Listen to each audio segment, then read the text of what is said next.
విజయదశమి రోజున వరంగల్ భద్రకాళి అమ్మవారిని దర్శించుకుంటే సంవత్సరం అంతా అమ్మవారికి పూజలు చేసినట్టే అని భక్తులు విశ్వసిస్తుంటారు. దసరా సందర్భంగా ఉదయం 3 గంటల నుంచి అమ్మవారి దర్శనం కోసం భారీ సంఖ్యలో భక్తులు ఆలయానికి వస్తున్నారు. ఇవాళ ఒక్కరోజే 1,00,000కు పైగా భక్తులు అమ్మవారిని దర్శించుకునే అవకాశం ఉందని అంచనా వేస్తున్నారు. ఇక భక్తులకి ఇబ్బందులు కలగకుండా అధికారులు అన్ని ఏర్పాట్లు చేశారు. ఆలయం అంతా కూడా అమ్మవారి నామస్మరణతో మారుమోగిపోతుంది. భద్రకాళి ఆలయం నుంచి మరింత సమాచారం మా ప్రతినిధి నరేందర్ అందిస్తారు. ఇంద్రకీలాద్రిగా పిలువబడే భద్రకాళి అమ్మవారి ఆలయంలో ఉదయం నుండి భక్తులు భారీ క్యూ లైన్లలో వేచి ఉండి మరి అమ్మవారి దర్శనం కోసం ప్రయత్నం చేస్తున్నారు. క్యూ లైన్లు భారీగా పెట్టడం, భక్తులు కూడా అదే సంఖ్యలో రావడం చాలా ఇబ్బందిగా ఉందని చెప్తా ఉన్నారు. ఎంతసేపు అవుతుంది దర్శనం పట్టడానికి, ఎంత టైం పట్టవచ్చు? భద్రకాళి శరణమ్మ అందరికీ దసరా శుభాకాంక్షలు. ఈరోజు లైన్ ఎక్కువగానే ఉంది. దాదాపు 1 అవర్ దాకా పట్టవచ్చు. 1 అవర్ నుంచి వెయిట్ చేస్తున్నాం. దాదాపు చెప్పండి అమ్మా, ఎలాంటి పరిస్థితి ఉంది? క్యూ లైన్లు బాగున్నాయా? ఏర్పాట్లు బాగున్నాయా? అందరికీ దసరా శుభాకాంక్షలు. చాలా రద్దీగా ఉంది. వాళ్ళ ప్రతి ఒక్కరు ఓరుగల్లు వాళ్ళు అందరు భద్రకాళి అమ్మవారి దర్శనం చేసుకుంటారు కాబట్టి చాలా క్రౌడ్గా ఉంది. భద్రకాళి ఎంత టైం పట్టవచ్చు అంటారు? దాదాపుగా 1 అవర్ పట్టవచ్చు ఈజీగా. ఇది విశిష్ట దర్శనానికి. Okay, thank you. చూస్తున్నాం, విశిష్ట దర్శనానికి ఇంకా 1 గంట సమయం పట్టవచ్చు దర్శనం చేరుకోవాలి అని చెప్తున్నారు. మొత్తానికి క్యూ లైన్లలో వేచి ఉండి అమ్మవారి దర్శనం కోసం ప్రయత్నం. ఎలాంటి ఏర్పాట్లు ఉన్నాయి? మరి దర్శనం అవ్వడానికి ఎంత టైం పట్టవచ్చు అంటారు? పడుతుంది దర్శనంకు.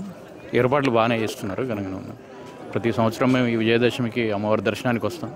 అమ్మవారిని కోరుకున్న కోరికలన్నీ మొక్కుకుంటే నెరవేరుతాయని నమ్మకం. అమ్మవారి కోరుకున్న కోరికలు అన్నీ నెరవేరుతాయి. కొంగు బంగారంగా ఉంటుంది కాబట్టి అమ్మవారి దర్శనం కోసం వచ్చాము. కానీ ఇక్కడ భారీగా భక్తులు రావడం, క్యూ లైన్లలో వేచి ఉండడం, దర్శనంకి ఇంకో గంట సమయం పట్టవచ్చు అని చెప్తా ఉన్నారు. చెప్పండి, ఎలాంటి ఏర్పాట్లు ఉన్నాయి? మరి ఇంకా ఈ సర్వదర్శనం కాకుండా వేరే దర్శనాలలో ఎలా ఎగబడుతున్నారు? ఎంత టైం పట్టవచ్చు అంటారు? వచ్చి ఒక 1/2 అవర్ అవుతుంది. ఇంకో 1/2 అవర్ పట్టేటట్టుంది. ధర్మదర్శనం ఇట్లా ఇంకా చాలా టైం తీసుకునే సమయం అనిపిస్తుంది. రోజుకు అమ్మవారికి భక్తులు చాలామంది వస్తున్నారు కాబట్టి ఏర్పాట్లు అయితే బాగానే చేసిళ్ళు. ఎందుకంటారు అమ్మవారి పట్ల ఎక్కువ భక్తి పెరిగిపోతుంది అంటున్నారు? వాళ్ళందరి కోరికలు తీరుతున్నాయి కాబట్టి ప్రతి ఒక్కరు విజిట్ చేస్తున్నారు. మేము రెగ్యులర్గా వస్తూ ఉంటాం, అది ఇక్కడే కాబట్టి ఇంకా డెవలప్ కావాలి, ఇంకా మంది రావాలి. అమ్మవారి ఆశీస్సులు ప్రజలందరికీ ఉండాలి. విజయదశమి శుభాకాంక్షలు. చాలా హ్యాపీగా ఉందండి అమ్మవారిని దర్శించుకున్నందుకు. ఇక్కడ చాలా ఫెసిలిటీస్ మంచిగా ప్రొవైడ్ చేశారు.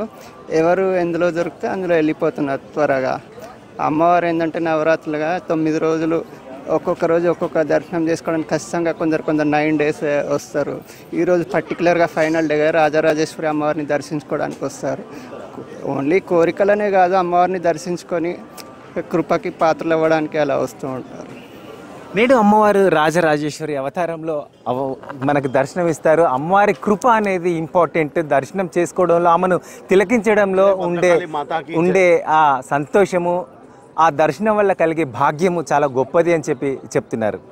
మొత్తానికైతే 1 గంట సమయం పడుతుంది దర్శనానికి. ఇంకా క్యూ లైన్లలో భక్తులు పెరిగిపోతున్నారు. పెరిగిన కొద్దీ సమయం ఇంకా ఆలస్యం జరిగే పరిస్థితి ఉంది. మొత్తానికైతే ఏర్పాట్లు చాలా చక్కగా చేశారని చెప్తున్న పరిస్థితి. కెమెరామెన్ రామరాజుతో నరేందర్, HM TV, భద్రకాళి నుండి.